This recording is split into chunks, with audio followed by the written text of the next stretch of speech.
Boa noite. Vocês estão bem? Que bom. Queria te convidar a abrir tua Bíblia em Lucas, no capítulo 9.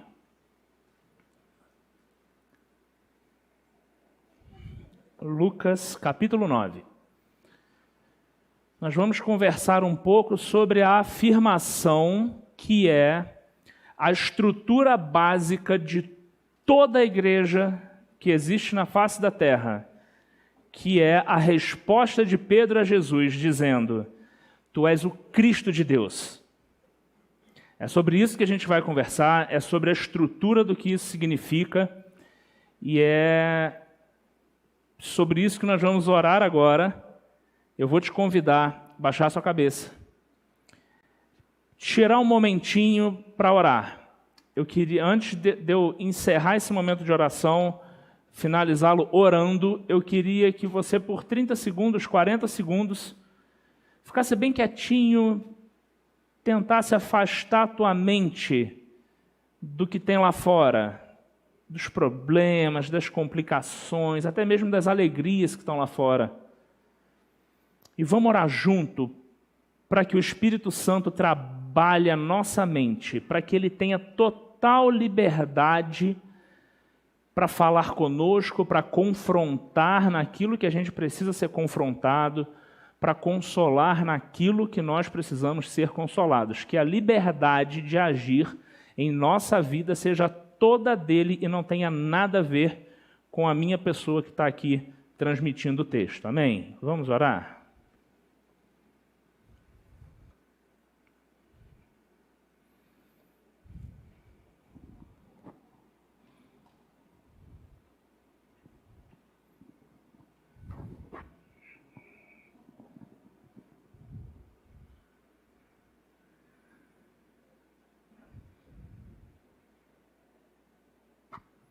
Senhor Deus, muito obrigado, ó Pai, nós te damos graças, Senhor, por esse dia, por essa semana, pela nossa vida, Pai.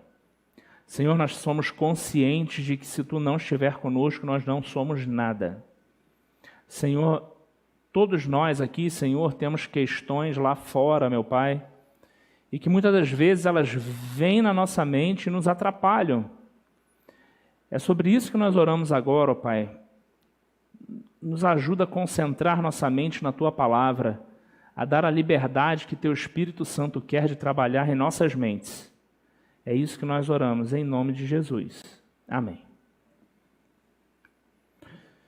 Lucas capítulo 9, o evangelista está trazendo um quadro interessantíssimo. Deixa eu tentar situar a igreja do que está acontecendo, ou melhor, do que já aconteceu, até chegarmos a esse ponto onde Jesus pergunta aos discípulos: e vocês, quem vocês dizem que eu sou? Jesus já era famoso, Jesus já curava, Jesus já exorcizava, expulsava demônios, Jesus já tinha ressuscitado mortos, Jesus já tinha feito sermões, parábolas, repreensões. Jesus já tinha, após uma noite inteira de oração, já tinha escolhido os 12 apóstolos. Ele já tinha multiplicado os pães.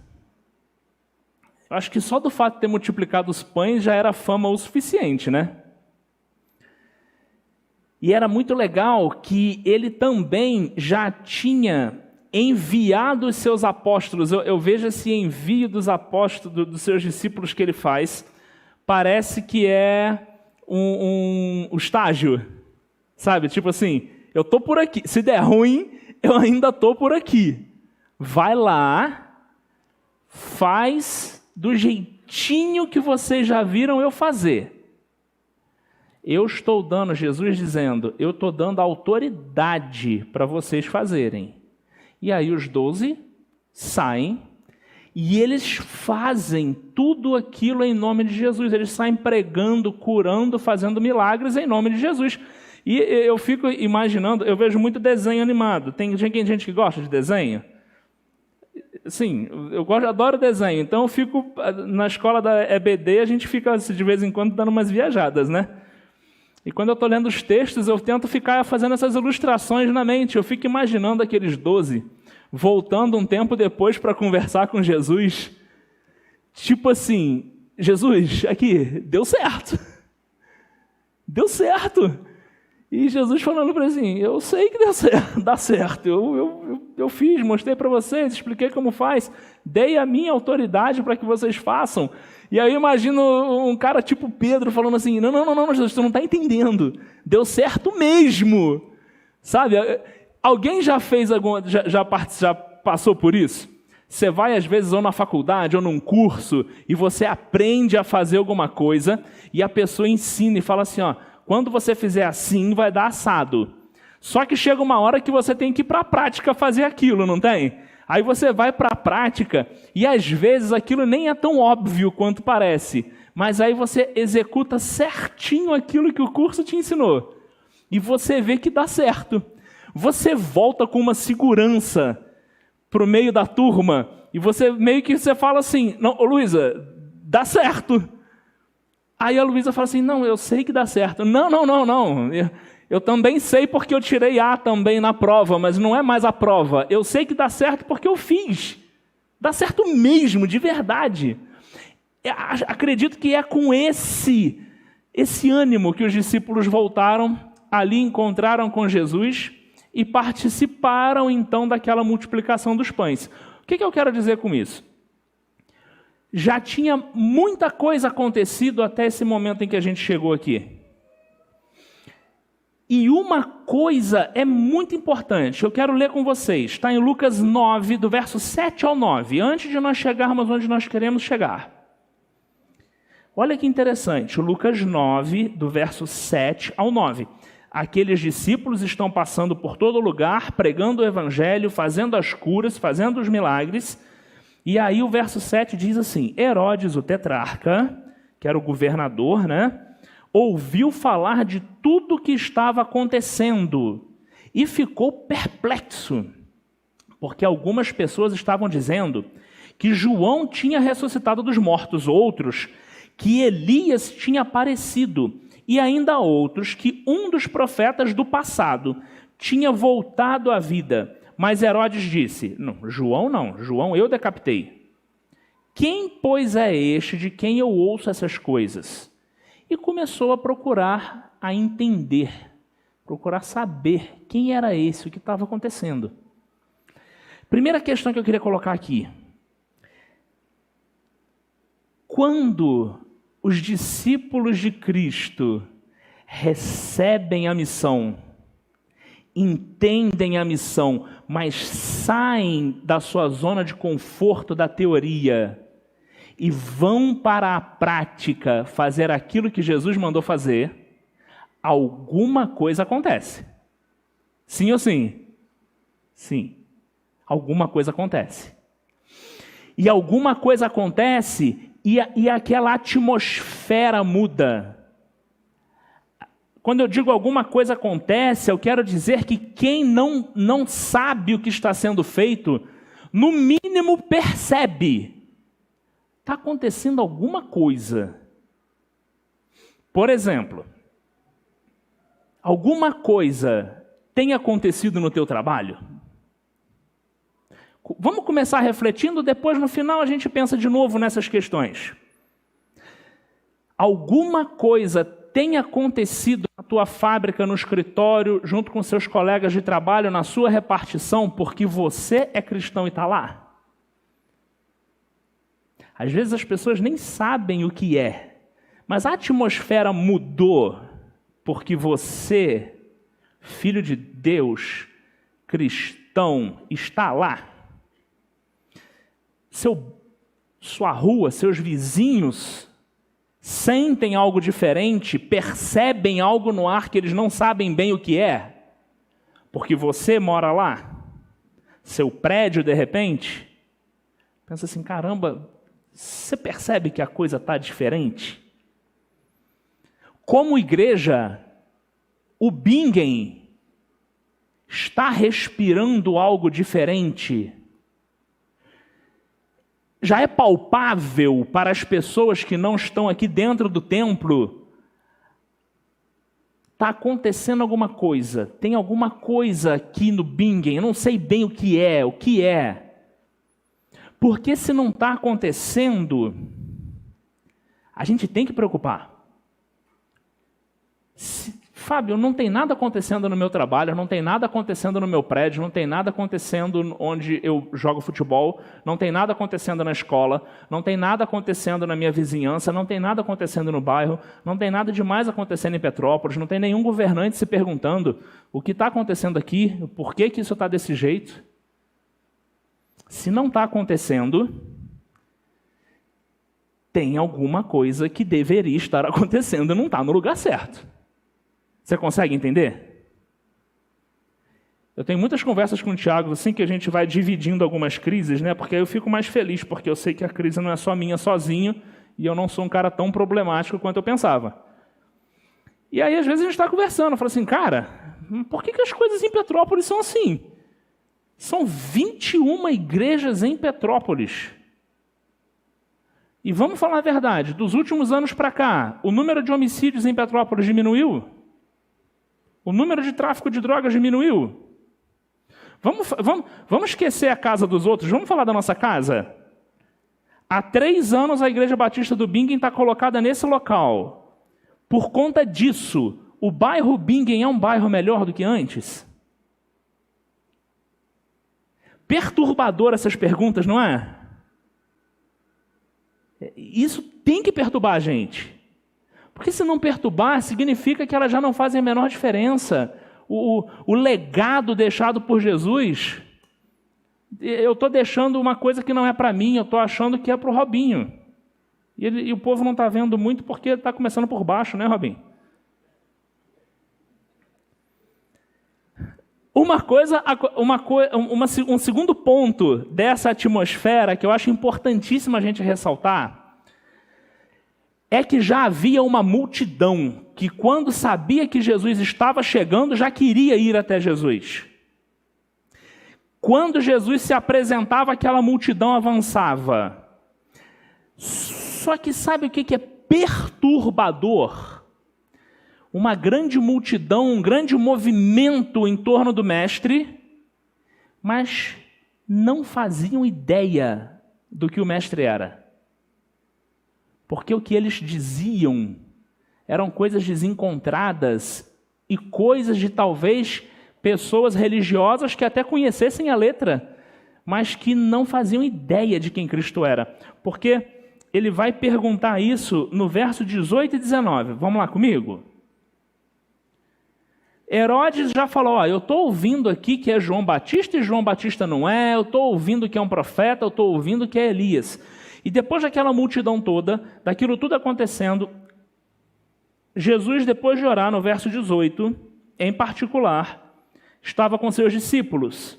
Então lhes perguntou, quem as multidões dizem que eu sou? Eles responderam, alguns dizem que é João Batista, outros Elias e ainda outro que é um profeta do passado que ressuscitou. Reparou isso? Que interessante. Uma multidão de seguidores não faz daquele movimento um movimento de Cristo.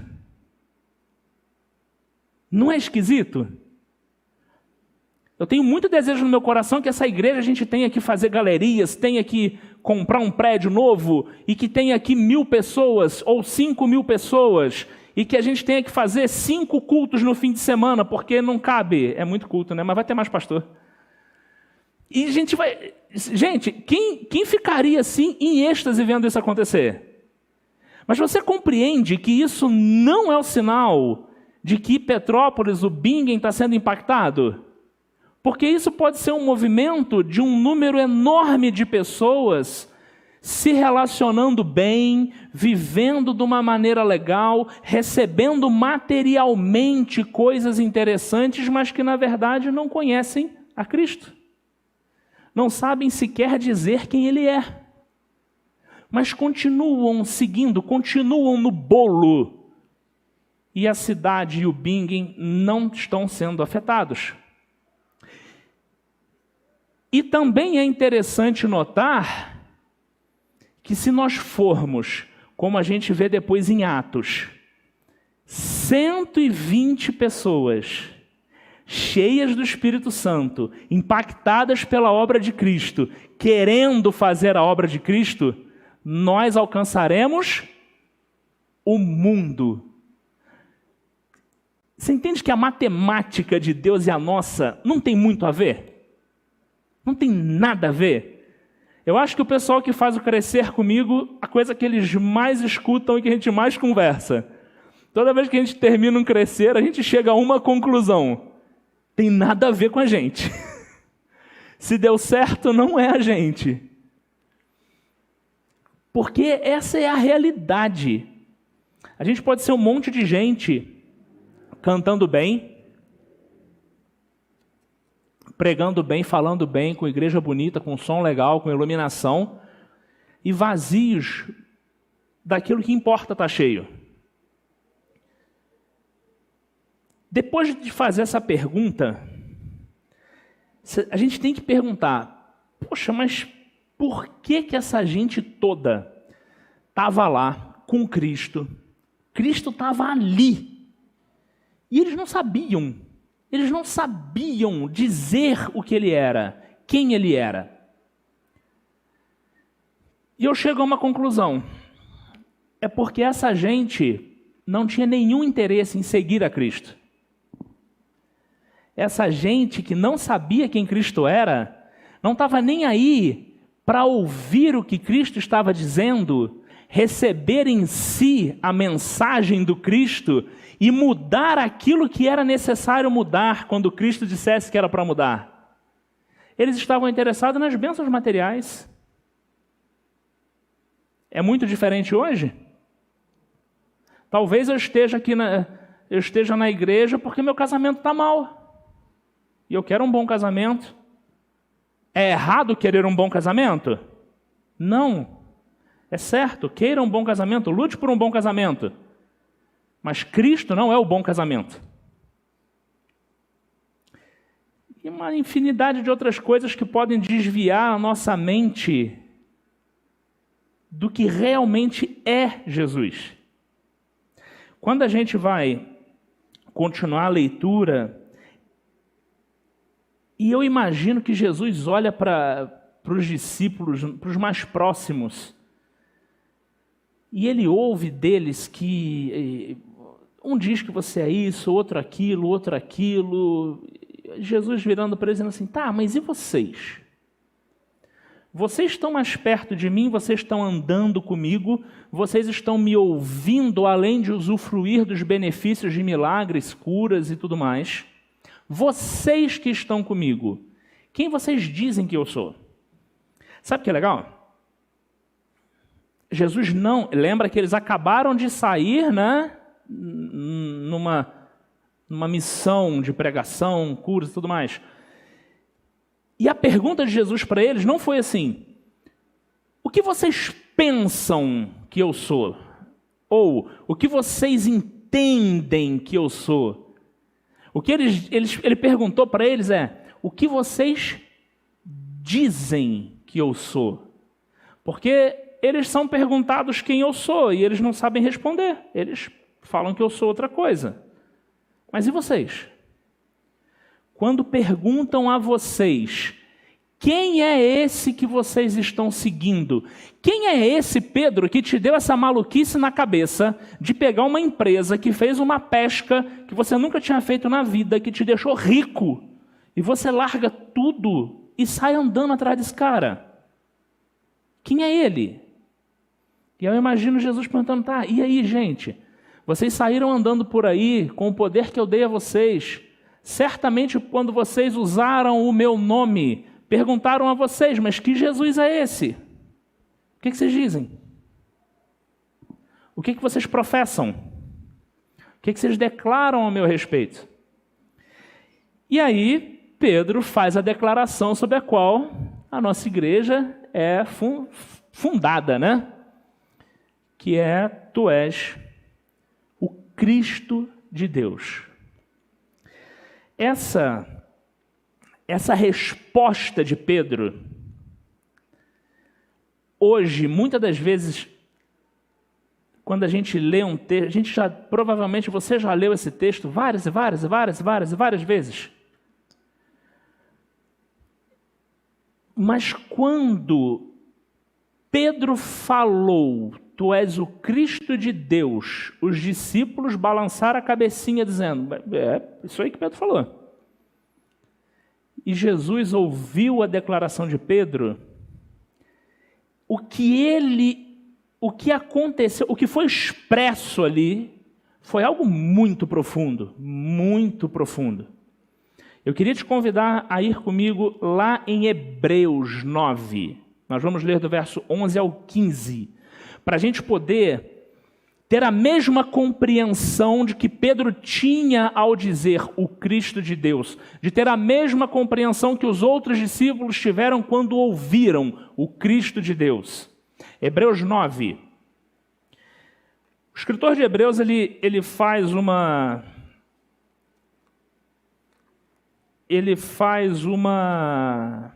Se você for lendo, ele vai fazendo um contraponto da antiga aliança com a nova aliança. Ele vai explicando para a igreja que agora existe, basicamente, que as coisas que eram antes de Cristo, elas eram um símbolo daquilo que se tornou real em Cristo. Por exemplo, o templo, que era um local que era visto como a presença de Deus ali, a estrutura da religião judaica, fica muito claro para a gente, quando a gente lê Hebreus, que o templo era, como já dito em outros textos, uma sombra daquilo que havia no céu. Meio que dizendo assim, olha, não, o templo não deve ser adorado, porque o templo é só uma imagem criada daquilo que é o templo celestial. Olha, o sacerdote, ele é um homem pecador, tanto que anualmente, quando ele tem que fazer o sacrifício de expiação dos pecados do povo, ele tem que primeiro oferecer um sacrifício pelos pecados dele próprio. E aí, uma vez por ano, ele vai lá e faz o sacrifício para expiar, para tirar, para remir os pecados do povo. E aí o escritor ele vai dizendo, olha, nós temos um sacerdote que é sem pecado, que é Cristo. Ele não precisa sacrificar nada por conta do seu próprio pecado. E ele vai fazendo esse contraponto. Olha, o que havia antes de Cristo era uma imagem, como ele fala sombras, ele está dizendo, é uma imagem distorcida do que se materializou e se realizou em Cristo. E nesse que ele está fazendo essa comparação, ele chega no capítulo 9 e ele vai falar do sangue de Cristo. Eu vou ler com você o texto de 11 a 15, queria que você lesse comigo, depois a gente vai fazer algumas pontuações.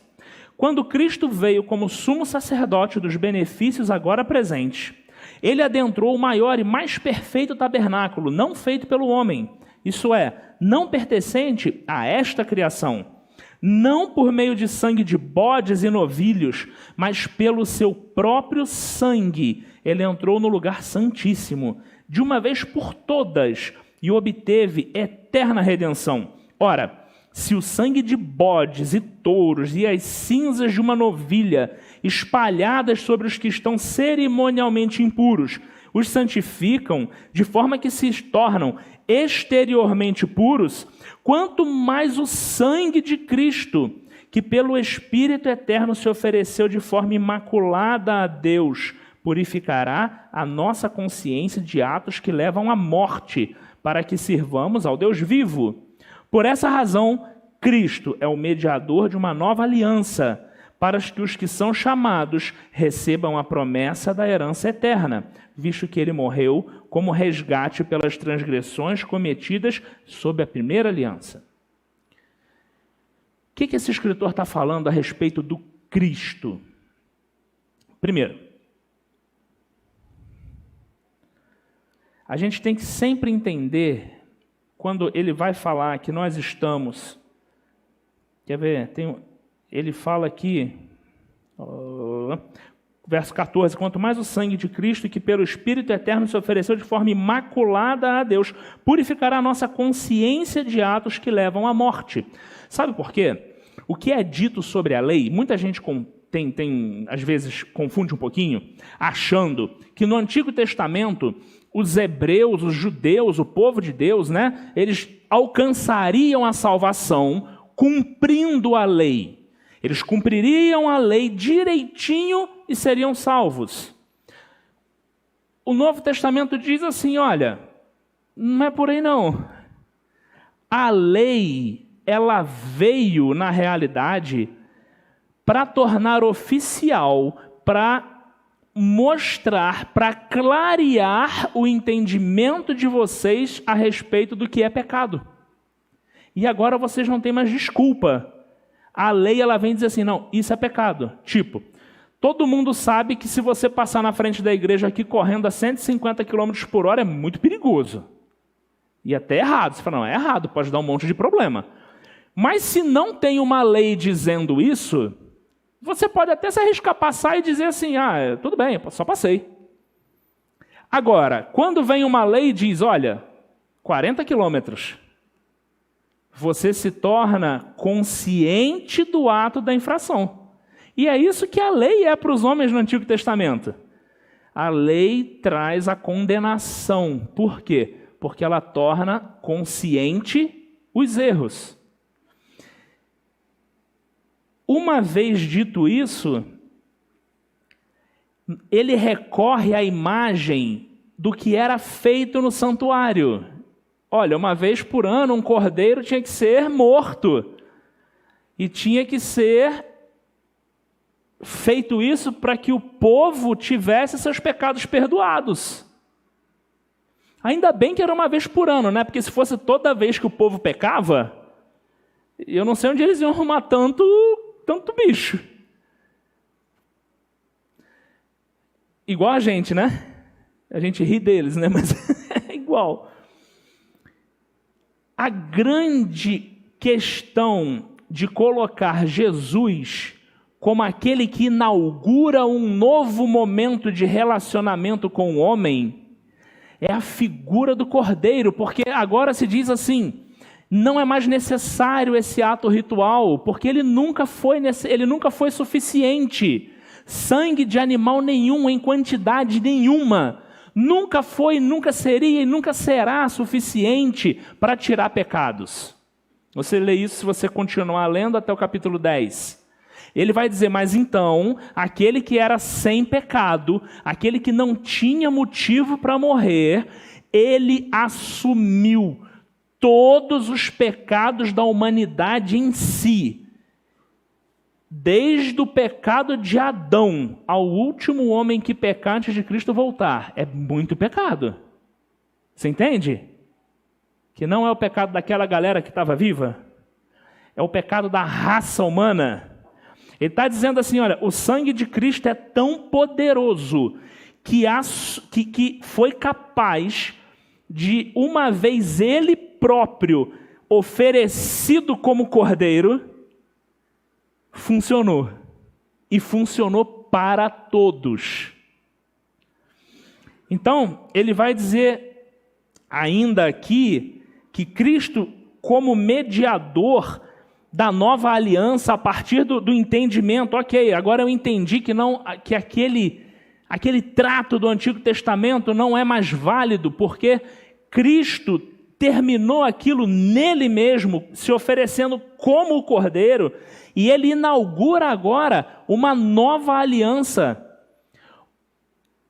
E essa nova aliança tem nele próprio Cristo a garantia de vida eterna para aquele que o confessa. A grande sacada é essa. Por essa razão, Cristo é o mediador de uma nova aliança, para que os que são chamados recebam a promessa da herança eterna, visto que ele morreu como resgate pelas transgressões cometidas na primeira aliança. Essa é o grande ponto. Quando Pedro fala para Cristo, tu és o Cristo de Deus, ele está dizendo, eu entendi quem tu é, eu entendi a tua obra, e eu digo isso para as pessoas.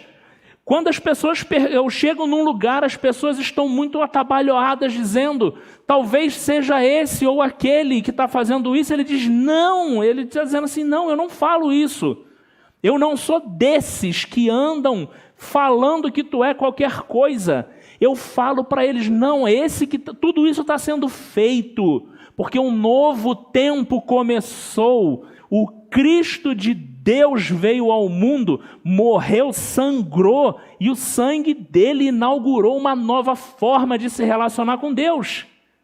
É isso que Pedro está dizendo. E aí eu imagino ele cheião, né? Tipo assim, caramba, acertei. Esse texto ainda no verso 27... Hebreus 9, 27 e 28, fala assim, da mesma forma como o homem está destinado a morrer uma só vez e depois disso enfrentar o juízo, assim também Cristo foi oferecido em sacrifício uma única vez, para tirar o pecado de muitos, e aparecerá segunda vez, não para tirar o pecado, mas para trazer salvação aos que aguardam. Essa segunda afirmação do texto de Hebreus, ela é a afirmação que sustenta a igreja de hoje. Porque Pedro declarou que ele entendeu o que havia acontecido naquele momento. Que naquele momento com Cristo havia nascido uma nova coisa, que nós chamamos de igreja, nova aliança, um novo momento de relacionamento. Só que aqui o escritor de Hebreus está dizendo assim, olha, só que existe uma outra segurança, um outro porquê de existir dessa igreja, que é a espera que esse cordeiro vai voltar. E quando ele voltar, não entra nessa de achar que ele vai voltar para jogar o povo no inferno, que ele vai voltar... Gente, ele vai voltar para quê? Para salvar aqueles que o aguardam. A gente conversa de forma muito clara no Crescer. Se você não participa, faz um esforço, acorda cedo, porque vale a pena. O que fica muito evidente quando você começa a ler as Escrituras é que o ser humano não precisa do diabo para ir para o inferno. Muito esquisita essa fala. Mas o ser humano não precisa do diabo para se destruir. O ser humano não precisa do diabo para se afastar de Deus. Ele faz isso sozinho, pela sua própria natureza. A Gisela até contou uma ilustração de que o diabo pegou um cavalo que estava amarrado, desamarrou o cavalo saiu da cocheira onde estava e foi para o terreno do vizinho e comeu a horta do vizinho. O vizinho matou o cavalo. O vizinho, que era o dono do cavalo, foi lá e brigou com outro vizinho e matou o outro cara, e o outro cara queria vingança agora. Isso virou uma confusão. Aí o cara falou assim, isso é obra do diabo. Ele falou assim, não, só desamarrei o cavalo. Vocês mesmos fizeram a grande bagunça. Por que eu estou falando isso? Sabe por quê? Tem gente que fala assim, Fábio, você vai se preocupar com o diabo? Não vou me preocupar com o diabo, não. Eu estou preocupado em aguardar Cristo. Eu estou preocupado em olhar para Cristo. Fábio, mas você tem que saber como o diabo age, como é a artimanha do inimigo. Meu irmão, olha só, você não tem noção do poder que há no meu Cristo. Se você soubesse o poder que há no meu Cristo, você não perderia tempo em olhar para outro lugar que não fosse o Cristo. Porque o que há no Cristo é salvação. E não é salvação do momento ruim que você está vivendo agora. Porque esse tipo de salvação era o que aquelas 5.000 pessoas esperavam quando receberam pão e peixe com fartura. Essa salvação de fome, salário, casamento e todas as coisas do nosso mundo material, essa salvação era o que conheciam aqueles que não sabiam que Jesus era o Cristo. Esse era o motivo para seguir Jesus daqueles que não se importavam em seguir Jesus. Você acha que aquelas pessoas que não sabiam quem era Jesus estavam se importando em seguir a Jesus? Fala sério, se tivesse uma outra pessoa chamada Manuel fazendo todos aqueles milagres e fosse mais perto da casa dela, elas não iriam a Cristo e iriam a Manuel. É ou não é verdade? Ou a gente não vê isso acontecendo até hoje. A grande questão que tem na resposta de Pedro é a complexidade que tem por trás dessa frasezinha. Tu és o Cristo, o Filho de Deus. Tu és o Cristo. O que dizem? O que vocês que me seguem dizem? Eles não fazem ideia do que estão falando, mas e vocês? Tu é o Cristo. Tu inaugurou tudo de novo. Tu me deu uma chance de graça. Tu me ofereceu salvação sem que eu mereça. Eu não preciso fazer nada. Fábio, eu não preciso fazer nada para ser salvo? Não. Eu não preciso fazer boa obra para ser salvo? Não. Eu não tenho que ser um cara legal para ser salvo? Não. Não tem nada que você possa fazer que te faça merecer salvação. O que você tem que fazer para merecer salvação é negar-se a si mesmo e dizer assim, tu és o Cristo. Quer ver? Vamos ler isso? Vamos voltar em Lucas, capítulo 9. Quando você avança um pouquinho e chega lá no verso 23...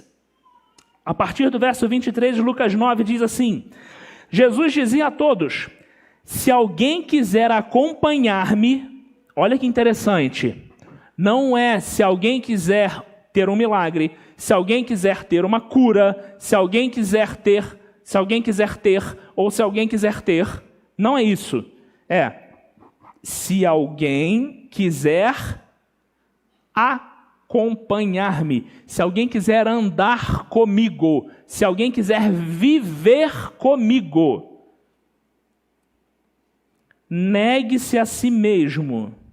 Isso é problema. Não é problema? Sabe, a gente tem um problemão. A gente quer delegar para Cristo onde Ele pode governar. A gente quer dizer assim, Senhor, restaura o meu casamento, mas do meu dinheiro cuido eu. Senhor, restaura o meu casamento, mas eu educo meu filho. Senhor, abençoa para que eu consiga um trabalho, para que eu me empregue, para que eu seja o sustentador da minha família. Mas nesse emprego não, Senhor. Esse eu não quero. Sabe? A gente tem um hábito terrível de achar que é possível delegar para Cristo ambientes da vida em que Ele pode assumir e outros que são seus. Isso não funciona. Você pode até virar um grande religioso. Você pode até virar um daqueles 5.000 que anda e recebe benefícios. Mas você só vai conseguir andar com Cristo. E o andar com Cristo é bom porque ele transcende a matéria. Você anda com Cristo para a eternidade. Então você só vai conseguir andar com Cristo se primeiro você negar a si mesmo. Se você virar para Ele e falar assim, Senhor, tudo bem, tá bom. Não importa quem eu sou, eu quero que Tu seja em mim. Isso é complicado, eu estava conversando com uma pessoa esses dias e ela falou assim, poxa, fulana está tão desejosa de Cristo, está tão desejosa de Deus, mas ela é uma pessoa, a família dela é envolvida com questões lá esotéricas e isso já vem de gerações na família dela. Ela é até uma pessoa tão boa, tão carinhosa, para ela romper isso, e será que ela já não aceitou a Cristo? Quem aceita a Cristo deixa tudo em segundo lugar, porque eu não importo mais. Não importa mais o que o meu pai acha, não importa mais o que o meu filho acha, não importa mais o que o meu chefe acha, não importa mais o que ninguém acha, porque importa o que Cristo acha. Isso é bem esquisito, sabia? É bem complicado, é ou não é? É fácil falando aqui, né? Mas e no trato diário? Acho interessante porque Jesus continua dizendo assim, além de se negar, toma diariamente a tua cruz. O que Jesus está dizendo com isso? Vai ser fácil? Vai ser tranquilo? A partir do momento que você me coloca como número 1 na sua vida, já foi. Não, ele está dizendo assim, amiguinho, é uma luta diária, tá? Quer me seguir? Quer me seguir? Tem que ser do meu jeito. E do meu jeito dá trabalho.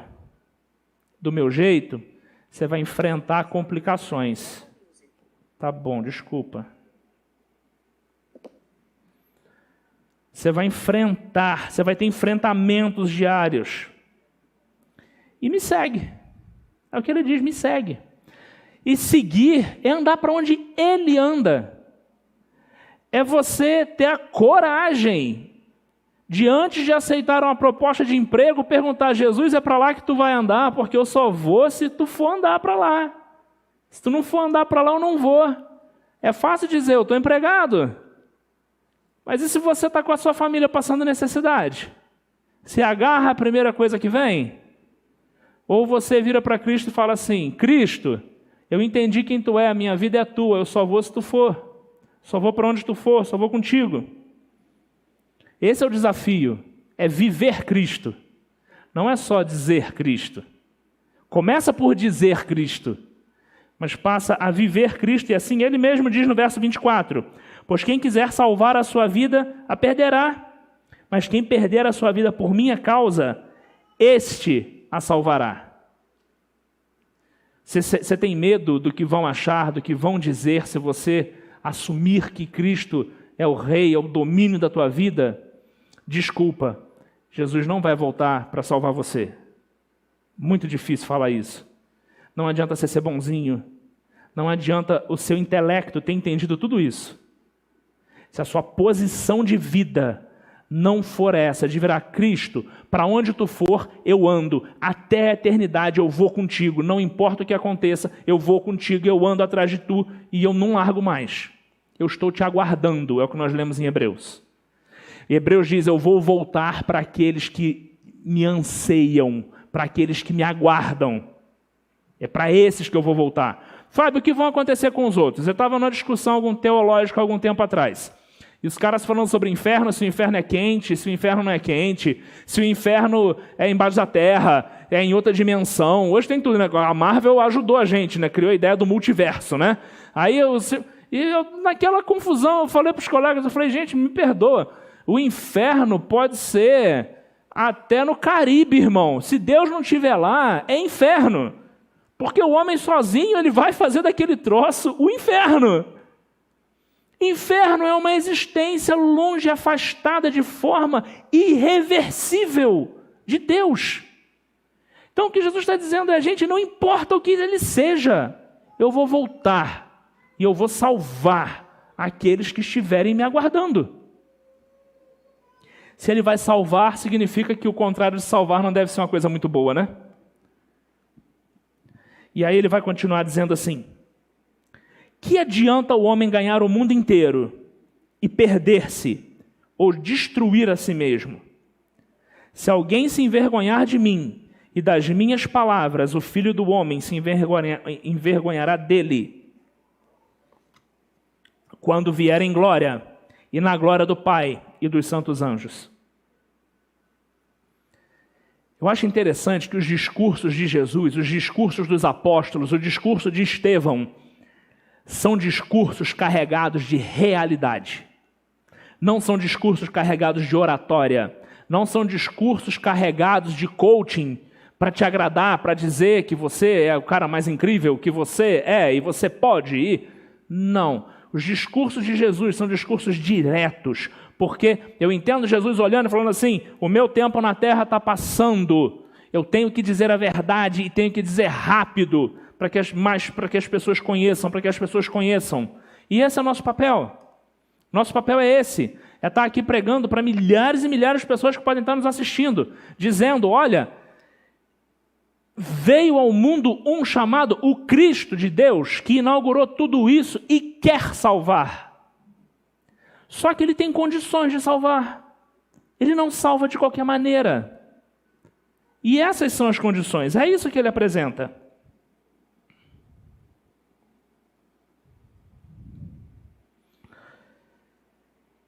Quando eu olho para esse enredo fica muito claro para mim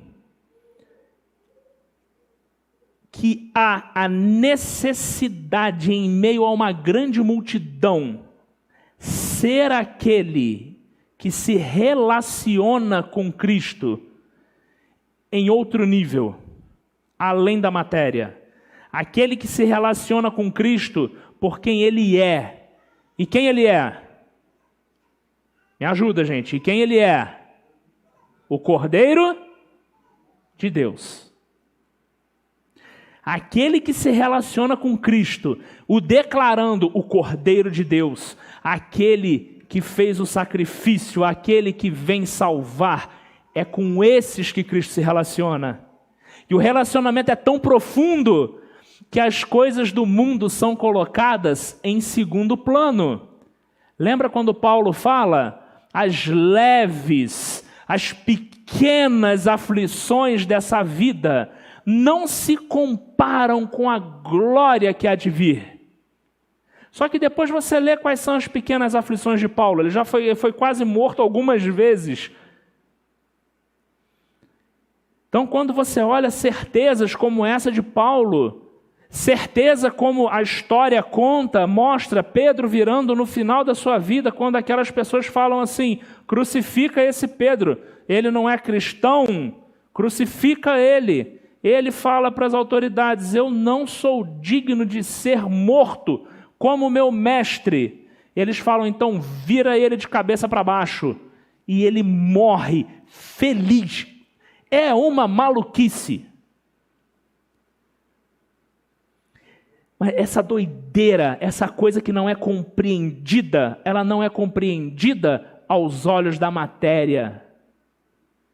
Ela não é compreendida aos olhos da matéria, porque ela não é material. Ela é para a eternidade. Você já reparou como o tempo está passando rápido? Quem já parou para pensar nisso? Eu penso nisso de vez em quando eu olho que minha barba está branca. Eu falo assim, gente, minha barba está branca. Eu vejo que o tempo está passando.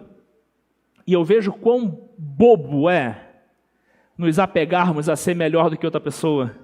Eu acho tão infantil quando uma outra pessoa, às vezes porque tem um carro melhor, porque tem uma roupa melhor, uma casa melhor, ou um salário melhor, ou porque canta bem, ou porque prega melhor, sei lá por quê, ela se acha numa posição superior e trata as outras pessoas assim. Eu olho aquilo e falo assim, você não entendeu nada. Você não entendeu que a vida está passando, amigo. Você não entendeu que ganhar isso tudo e perder a tua alma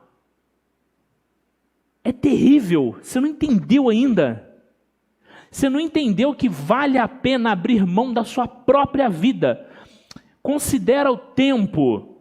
Considera o tempo, gente. O tempo que nós vivemos na matéria é isso aqui. É uma vírgula. É uma vírgula. Frente a toda a eternidade, olha a fragilidade da matéria a que tanto nós nos apegamos. Esses dias eu estava conversando com o Daniel, um amigo em comum nosso, brincando com o filho. O filho veio assim, bateu com a cabeça nele, eu acho que foi mais ou menos assim, bateu com a cabeça nele naquele ato como se fosse fazer força com a cabeça no pai, e aquela brincadeirinha ali, quebrou a vértebra.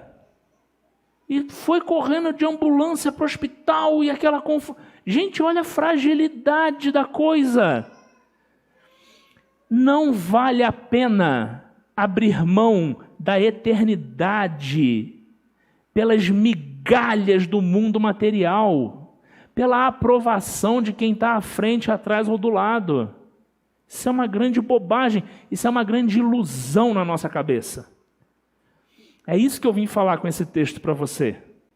Eu vim ler esse texto para você, para que você saia daqui com uma convicção, de que se você quer não só estar perto de Cristo, não só usufruir dos benefícios de estar perto dessa galera, desse ambiente bom, se você quer ter um relacionamento real, de aguardar a Cristo para viver a eternidade com Ele, e está disposto, você tem que estar disposto a colocar Ele como Rei soberano na sua vida.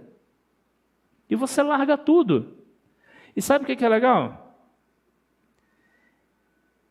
Quando você tem esse ato de entregar a sua vida, de deixar Cristo guiar para onde a sua vida vai. Falo para você com contextos e experiência. Cristo te coloca num lugar melhor, sendo uma pessoa melhor, com pessoas melhores, em situações que você nunca imaginaria que Ele te colocaria. Esses dias atrás um colega estava comigo conversando e, Fábio, me ajuda a orar para que Deus abra outra porta de emprego, me ajuda a orar por isso, Deus tem que abrir outra porta de emprego. E eu falei, cara, tu já concluiu a obra que Ele mandou você fazer no emprego que você está? E ele me olhou assim, e eu falei com ele, cara, eu acho que você está, desculpa, eu também não sei orar, a Bíblia diz que a gente não sabe orar, mas eu acho que você está tão focado no desconforto do seu emprego. E, gente, eu não estou falando que é errado você querer almejar mais coisas e melhores para você e sua família. Não, está super certo. Desde que isso seja secundário. Desde que primeiro esteja a ânsia, a vontade desesperadora de fazer a vontade de Cristo lá onde você está. Quem aqui entre nós, se ficar doente, não vai orar incessantemente para que Deus cure? Ou melhor, quando você vê uma pessoa que você ama muito doente. Às vezes a gente ora mais por quem a gente ama do que por nós mesmos, não é verdade? Pensa bem, você às vezes está com filho, mãe, irmão, tio, alguém que se ama muito, ali naquele leito, num momento complicado, enfrentando uma dificuldade. É natural que nós oremos pedindo a Deus a cura daquilo. Mas o seguidor de Jesus, ele entende que até essa saída do desconforto, ela é secundária. Porque a oração, ela passa a ser, Senhor, eu nem sei por que estou passando isso. Ou nem sei o porquê essa pessoa está passando isso, mas faz a tua obra em meio a isso que está acontecendo. Tu sabe por que essa pessoa está passando isso. Tu sabe por que ela está enfrentando isso. Só vai com ela. Só anda com ela. E quando isso fica claro, você vai conhecer a tal da paz que excede todo entendimento. Porque as pessoas vão olhar em volta de você, e a gente estava conversando no PG com um amigo, e ele falou assim, cara, eu estou entendendo essa paz que excede todo entendimento. Eu falei, é mesmo, rapaz, me conta. E ele falou assim, cara, meu mundo está desmoronando. O meu mundo caiu. Eu falei, você está tão de boa? Ele falou, cara, nem eu estou entendendo isso. Ele falou, porque se fosse num outro momento, eu ia estar desesperado, eu ia estar enlouquecido com tudo que está acontecendo. Mas as pessoas em volta de mim já estão começando a virar para mim e falar assim, cara, como é que você está aguentando? E a resposta deve ser, cara, eu conheci o Cristo. Eu resolvi andar do jeito de Cristo. Sabe por quê? Porque eu sei que o jeito de Cristo é sempre bom. Vai dar sempre certo. Ainda que o certo dele não seja o meu certo. Mas vai dar sempre certo, vai ser sempre melhor. E é com essa certeza que a gente tem que ir.